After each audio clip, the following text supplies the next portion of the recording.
Good morning poker. Aujourd'hui, nous allons parler des différents types de mains.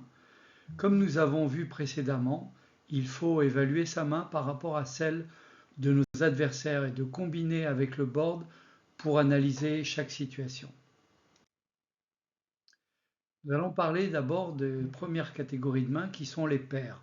Et dans les paires, il y a 4 paires qui sont considérées comme des paires hautes: les as, les rois, les dames et les valets. Ce sont des grands favoris dans les confrontations. C'est en quelque sorte les poids lourds de nos différents types de paires. Après, dans les paires moyennes, vous avez également une possibilité de confrontation, mais qui n'est pas forcément favorite, de la paire de 10, qui est symbolisée ici par TT, T comme 10, paire de 9, paire de 8, paire de 7. Ces paires-là, ces paires moyennes, peuvent être en confrontation favorable avec d'autres cartes, mais elles peuvent servir aussi dans un tirage de toucher un brelan, notamment au flop. On appelle cela un set mine, set qui veut dire brelan en anglais, un set de 3 cartes donc, et mine comme la mine. Donc on part à la mine, on cherche à obtenir un brelan. Il faut que vous sachiez que quand on a une paire servie, une paire pocket dans sa main, et qu'on cherche une troisième carte du même type, on a en gros une chance sur 8 de toucher sa paire avec les 3 cartes du flop, de toucher son brelan. Et donc, la plupart du temps, il y aura des cartes supérieures au flop que d'autres adversaires auront transformées en paires qui battra notre paire servie. Et donc, avec ce genre de cartes, c'est les paires les plus difficiles à jouer parce que on peut être devant au flop ou pas, euh, et on peut avoir touché son brelan que rarement. Mais quand on a touché son brelan, c'est une main extrêmement forte avec laquelle on va faire beaucoup de value. Il reste les paires basses. Ces paires basses sont considérées comme des paires spéculatives seulement, uniquement dans le but de faire un set mine, de faire une tentative de brelan, d'aller à la mine pour aller chercher son brelan. Pourquoi? Parce que vous vous doutez bien qu'avec une paire de 6, voire une paire de 2, donc les paires de 6, 5, 4, 3 et 2, vous avez des paires extrêmement faibles et il y aura souvent des cartes qui auront fait une paire au-dessus au flop avec les 3 cartes disponibles. C'est extrêmement rare que vous puissiez être devant dans une confrontation avec ce type de paire. Donc il faut savoir lâcher sa paire si elle n'a pas touché le brelan au flop, ce qui encore une fois arrivera qu'une fois sur 8.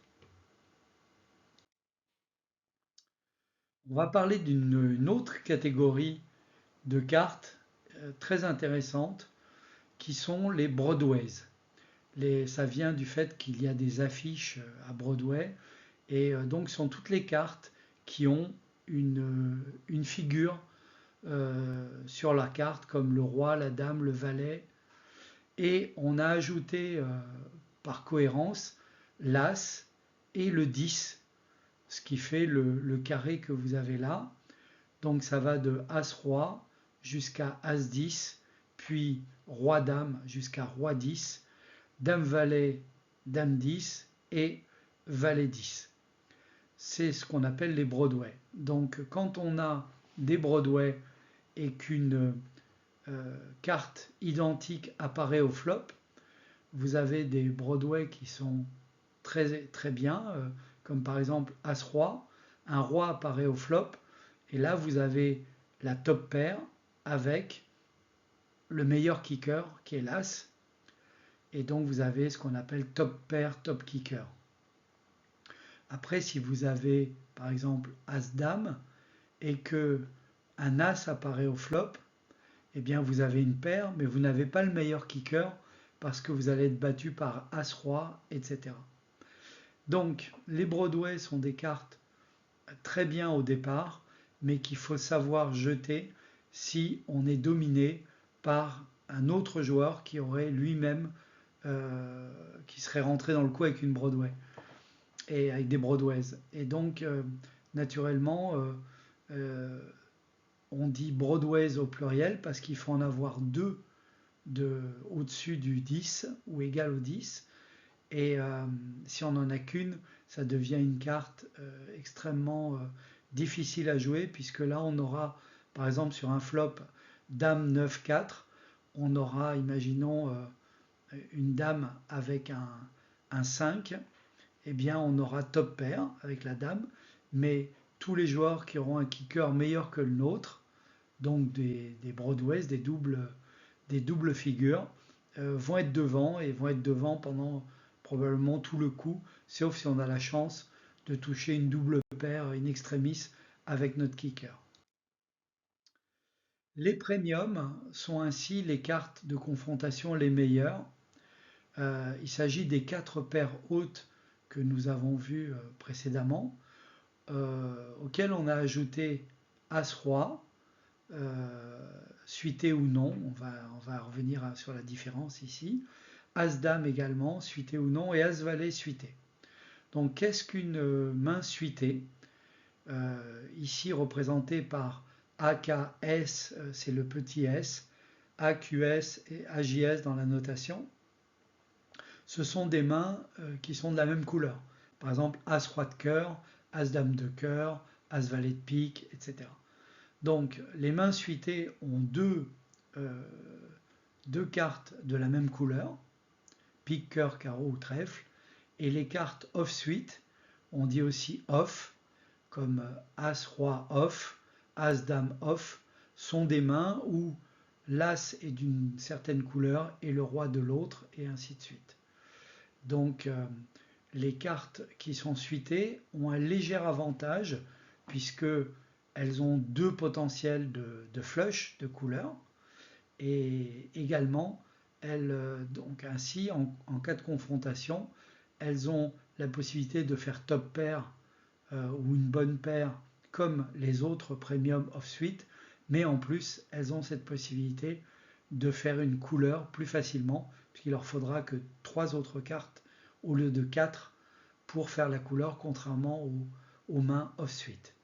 La différence entre faire une couleur euh, avec des cartes suitées et avec off-suite, c'est une différence de quelques pourcents, 2 à 3% sur un coup complet, mais ça peut suffire à faire la différence et en tous les cas, ça peut générer de gros gains lorsque les deux joueurs ont touché par exemple la top pair et pour une meilleure combinaison, la flush étant très largement au-dessus de la top pair. En termes de confrontation, on va commencer à regarder un peu qui est devant et qui gagne. La plupart du temps, les paires comme les As, les Rois, les Dames, les Valets sont dans des confrontations 80-20 avec euh, toutes sortes d'autres paires qui sont inférieures. Donc par exemple, la paire de dames gagne 80% du temps contre une paire de 2. Donc 4 fois sur 5 si vous préférez. C'est donc des paires qui sont extrêmement intéressantes. Elles peuvent aussi faire un brelan de temps en temps, ce qui en fait des mains extrêmement fortes. Pour les premiums qui ne sont pas des paires, elles sont en confrontation qu'on appelle coin flip contre les paires. Par exemple, As-Roi contre paire de dames, c'est du 50-50 pratiquement, surtout As-Roi suité. As-Roi off suite, As-Roi off est légèrement en dessous de 50% contre une paire de dames. Naturellement, paire de roi domine fortement As-Roi et bien entendu paire d'As également. Et As-Dame contre les dames est dominé, bien sûr, puisqu'il n'y a que l'As qui peut faire gagner le joueur qui a As-Dame. Et As-Dame contre les valets, comme les deux cartes sont au-dessus des valets, c'est un coin flip. Une coin flip, ça veut dire qu'on jette une pièce en l'air, c'est un pile ou face. Donc les deux confrontations que vous devez retenir ici, c'est 80-20 quand on a une paire supérieure à une autre paire, et coin flip quand on a deux cartes quelconques supérieures à la paire. Et vous devez retenir également les termes suivants. Top pair, top kicker. Donc, par exemple, quand on a As-Roi et qu'un As ou un Roi sortent sur le flop, on est toujours avec la top pair, top kicker, TP-TK. Et quand, par exemple, quelqu'un a suivi avec Roi 3, eh bien, il aura sur un flop où il y a un Roi, il aura top pair, bad kicker, et il sera probablement battu jusqu'à la fin, sauf évidemment à trouver un 3 avec une double paire. On va parler d'un autre type de main qui est super intéressant au poker, sont les mains spéculatives. On les appelle aussi drawy parce qu'elles permettent de nombreux tirages. Comme tout à l'heure, on a vu le set mine, le fait d'aller à la mine pour trouver un brelan. Ici, on a deux autres types de mineurs. Les mineurs qui vont aller chercher la flush, et notamment la max flush, la nut flush, celle qui gagne, c'est la couleur avec un as, et la deuxième nut flush, la deuxième max flush, celle avec les rois, puisque une flush avec un roi n'est battue que par une flush avec un as. Et donc les cartes qui vont de As-9 suité à As-2 suité, plus Roi 9 suité jusqu'à Roi 5 suité, qui sont normalement des mains faibles en tant que kicker, donc qui ne correspondent pas à des premiums, sont d'excellentes mains spéculatives, surtout post-flop. Si on a un tirage couleur, par exemple, on peut très bien remporter le coup face à des mains beaucoup plus fortes qui étaient des paires servies ou des top pairs, top kickers. De la même manière, on va avoir un deuxième type de mains qui sont des connecteurs suités. Les connecteurs suités sont des cartes qui se suivent comme 10 et 9, 9 et 8, 8 et 7, 7 et 6, suités, c'est-à-dire la même couleur. Par exemple, 8 et 7 de cœur. Ces cartes-là ont un double avantage. Non seulement elles peuvent faire une flush, alors évidemment dans ce cas-là pas du tout une flush maximum, mais une flush quand même, qui bat donc des quintes, des brelans, etc. Et puis également une suite, une quinte, donc 5 cartes qui suivent, et évidemment comme elles sont connectées, elles sont collées, déjà elles peuvent créer une dynamique pour un tirage suite assez facilement.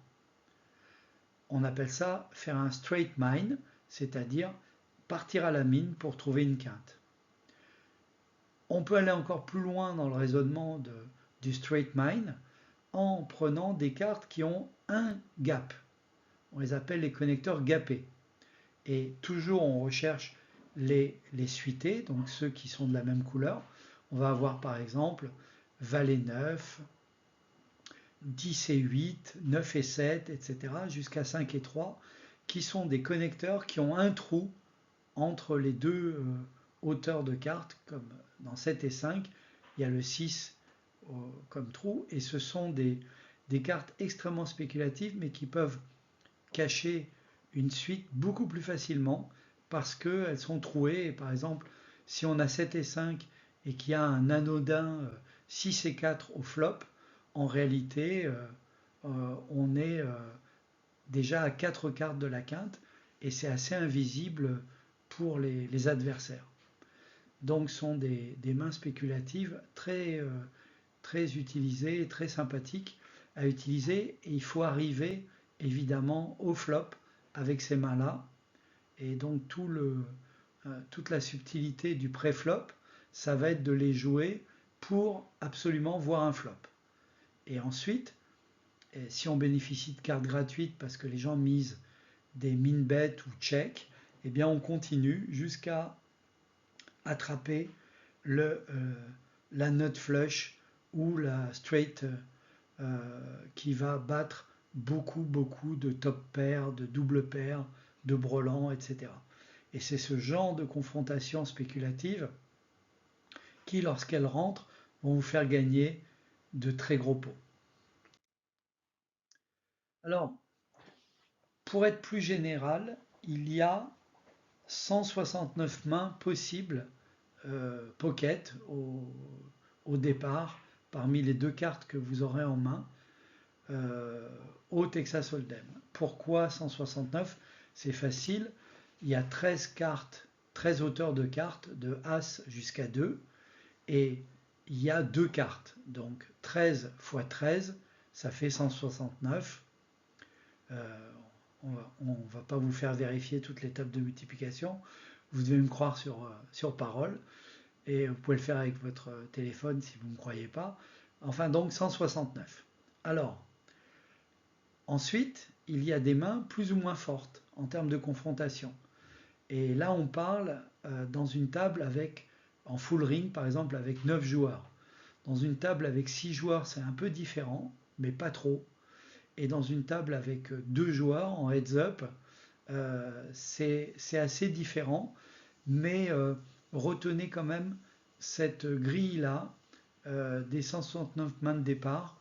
Et j'ai mis en gras ici un certain nombre de mains qui sont remarquables, soit parce qu'elles sont premium, soit parce qu'elles sont spéculatives, et donc intéressantes à jouer. Et vous remarquerez que les mains spéculatives ne sont pas forcément au tout début de notre liste en caractère gras. Par exemple, As-2 suité n'est que 39e sur la liste, ce qui n'est pas énorme, et 6 et 5 suité 63e. Donc toutes les mains qui sont avant, mathématiquement, sont meilleures. Elles gagnent contre cette main-là. Mais en réalité, ce sont des mains qui ont un potentiel post-flop de toucher des tirages qui, par rapport aux combinaisons du Texas Hold'em, les rendent extrêmement profitables. Et donc, pour mémoriser un peu tout ça, vous avez des moyens mnémotechniques pour vous rappeler un peu ce que vous aviez comme main et pour éviter de regarder à nouveau votre main quand vous êtes en live, ce qui est une indication des joueurs qui sont assez débutants, c'est qu'ils ne se rappellent plus la main qu'ils avaient au moment de miser. Ou alors ils regardent les cartes avant que ça soit leur tour. Tout ça, c'est des indicateurs de joueurs débutants ou récréatifs. Et donc, les bons joueurs ne regardent pas la main qu'ils ont avant leur tour, de manière à observer ce que les autres joueurs font avant eux. Et ensuite, ils se souviennent pendant toute la durée du coup de leur main, donc ils n'ont pas besoin de regarder à nouveau leur main. Et ainsi, ils ne donnent pas d'indication sur un doute qu'ils pourraient avoir par rapport au board, notamment quand il y a trois couleurs qui arrivent sur le board, ce qu'on appelle un flop monocolore, par exemple trois cœurs. Si vous ne vous souvenez pas de votre main, vous pouvez vous dire ok, j'ai As-Dame, mais est-ce que l'une des deux cartes n'était pas un cœur? Auquel cas, ça me ferait un tirage flush. En général, on se souvient très bien quand les deux cartes sont de la même couleur. Et donc, il faut faire l'effort de se souvenir également de la couleur de chacune des cartes. Alors voilà quelques moyens mnémotechniques. Ici, ça permet également de raconter les coups aux amis. American Airlines, c'est le logo d'une compagnie aérienne américaine, on l'a déjà vu. AA, les flèches aussi on dit, donc c'est deux As. Les flèches parce que c'est la pointe de la flèche, le A. Les rois, donc on les appelle King Kong, ou les Cowboys aussi, j'ai entendu ça quelquefois. Les deux dames, c'est Ladies, les dames en anglais.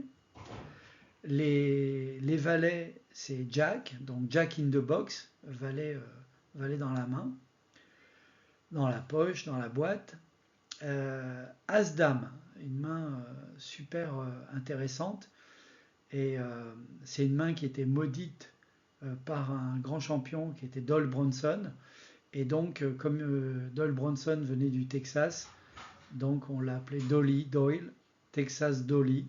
C'était une main qu'il détestait particulièrement et on lui a donné quelque part son nom avec un côté faible par rapport au fait qu'elle va être battue par le As-Roi.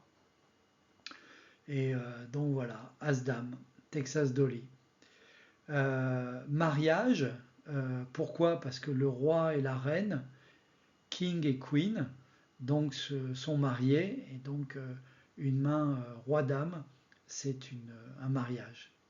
Agi comme Ajax, c'est juste une façon de se rappeler du, de cette combinaison.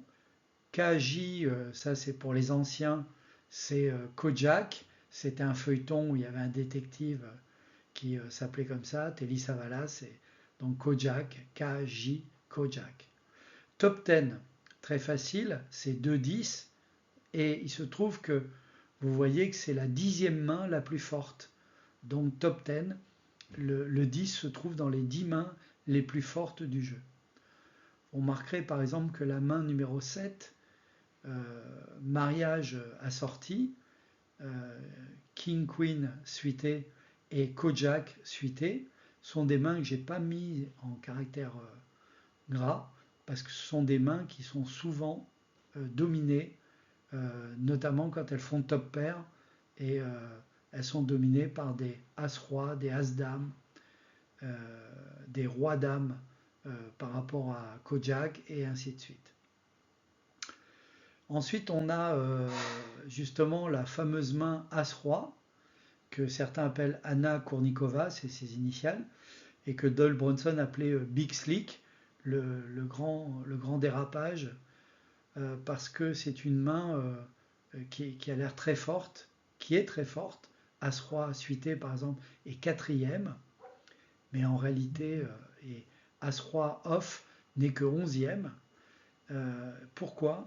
Parce que c'est une main avec laquelle, en fait, on a un tirage. Donc, si on a un board avec un As ou un Roi, on est bien, on est favori. Mais si le board c'est 9-6-4, est-ce que vous allez continuer avec juste un tirage en fait? Donc, c'est une main qui est propice à un certain nombre d'actions pré-flop et ensuite une main avec laquelle il faut faire très attention post-flop. Beaucoup de joueurs se sont empalés avec As-Roi post-flop contre quelqu'un qui avait une paire de 2 ou une paire de 4 mais qui l'avait touché au board. Ensuite, As-10, alors on a coutume de l'appeler Johnny Moss parce que c'était la main favorite de ce champion. C'est une main très compliquée à jouer, mais c'est une main qui peut générer des pots énormes quand il y a des quintes ou quand il y a des situations pré-flop où vous allez être devant euh, beaucoup d'as, notamment des gens qui sont des fans des as, des petits as, as-2, as-4, as-5, vous allez les dominer.